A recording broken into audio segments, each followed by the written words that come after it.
All right, let's jump right in. We are cracking open Python's digital toolbox to get a handle on its most basic, most essential tools, data types. Hey, welcome to The Explainer. If you're looking to really master complex topics and do it fast, go ahead and hit that subscribe button. It makes a huge difference. So, let's kick things off with a simple question. When you want to build anything in Python, I'm talking a game, a website, whatever, what are the fundamental tools you actually need to handle information? Well, the answer is a set of essential built-in tools called data types. Seriously, think of it like a master toolbox.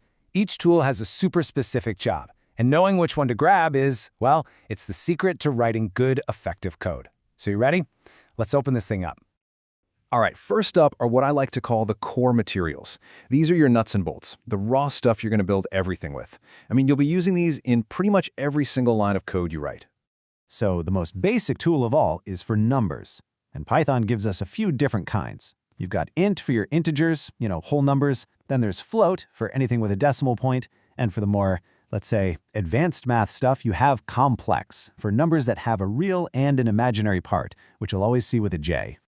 Okay, next we need a tool for text, right? And for that, we have the string, or str for short. It's super simple. Anything you wrap in quotes, single or double, doesn't matter, becomes a string. It could be one letter, one word, or a whole book.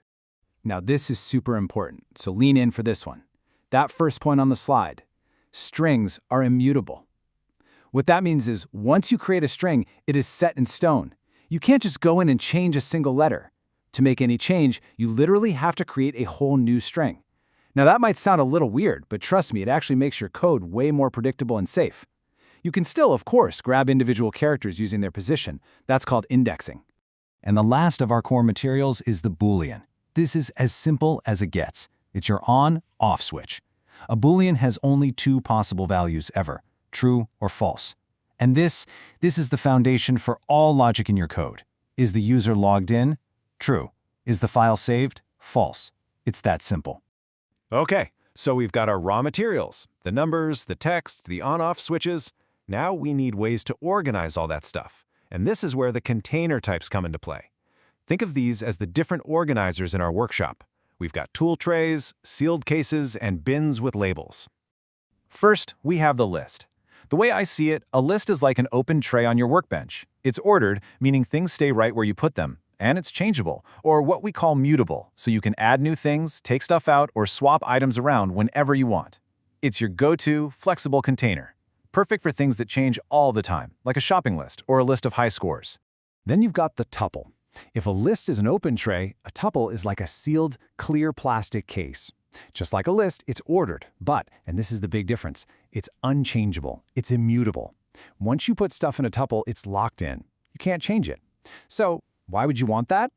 Well, it's perfect for data that should never change, like the coordinates for a specific location.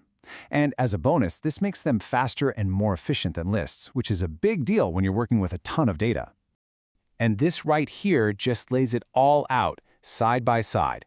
The list, on the left, is mutable. It's designed to be changed. The tuple, on the right, is immutable. It's fixed, it's fast. So the question you always have to ask yourself is, do I need to change this collection of items later on? Your answer tells you which tool to use. Now, what if you've got a bunch of items, but you don't care about the order they're in, and you absolutely, positively cannot have any duplicates? Well, for that job, you grab the set. It's kind of like a bag where you just toss things in. It automatically makes sure every single item is unique. This is so useful for things like, say, finding out how many unique users visited your website. Last of our organizers, but maybe the most powerful, is the dictionary. Just imagine a wall of perfectly labeled bins. You store your information in what we call key-value pairs. You use a unique key, the label, like the word name, to immediately find the value associated with it, like John. This is the ideal way to structure data that belongs together, like a user profile with keys for username, email, and age. Now, there are a couple of really important rules for these labeled bins.